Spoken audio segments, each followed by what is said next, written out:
Good morning, HGP students and anyone else watching this video. Mr. Eckerly here on March 30th, 2020 from my classroom, which I'm happy to be in.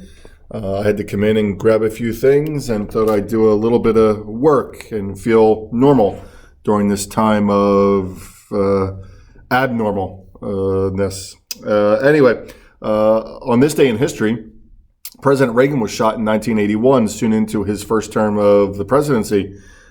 He's only, January to February to March, about 2 months in, and he's shot in Washington, D.C. by John Hinckley, who was trying to impress an actress, Jodie Foster. Nothing impresses like shooting the president.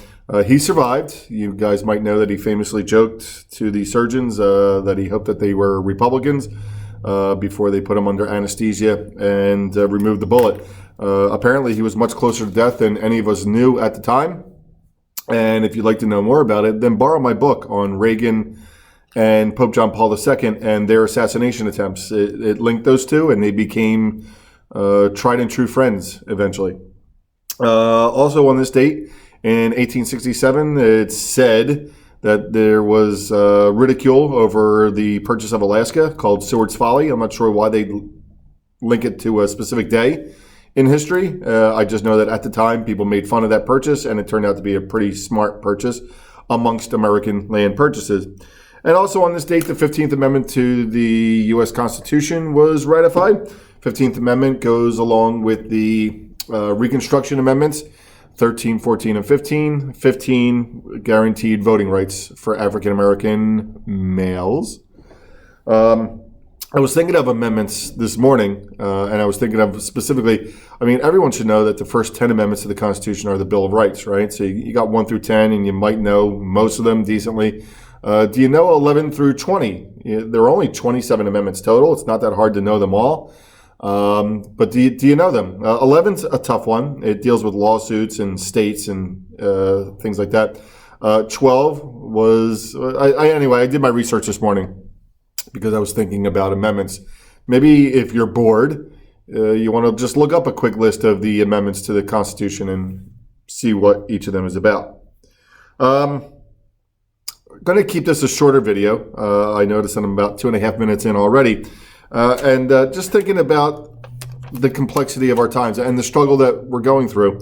I look for reasons to take hope, and there are so many reasons historically to take hope with what it is that we're dealing with. We're dealing with inconvenience. We're dealing with boredom.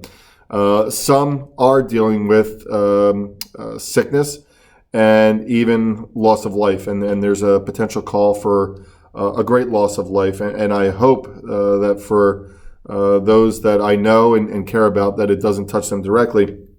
But if we're looking to previous generations of Americans for hope and solace, we could think about Jamestown and how difficult, and the Plymouth settlers, how difficult it was for them to survive when they first got here to the shores. We could think about the Revolutionary War that went on for like 8 years, 75 to 83, when it was finalized, and they didn't give up and give in. We could think about the Civil War, the most costly war in terms of American lives, and how that went on for 4 years. We could think of the Spanish-American War. Okay, well, that's actually an easy one to think of the Spanish-American War. We could think of World War I and our time spent there, and the Spanish flu, which has potential connections to today, that occurred at the end of that war, and how we overcame those things. We could think of the Great Depression, which goes on for a decade, that people struggled economically and to work and to survive.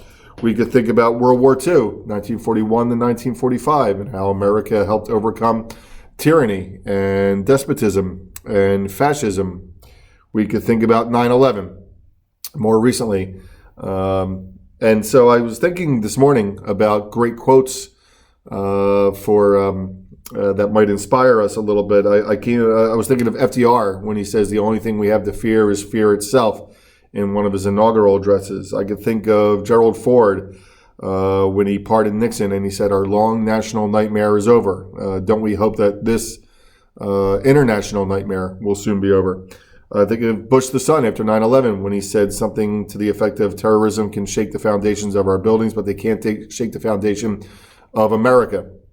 And so this coronavirus and COVID-19 can shake some of can inspire fear in us. Then it should not completely overtake us, because we will overcome this by being smart, pragmatic, and careful. I had another great quote from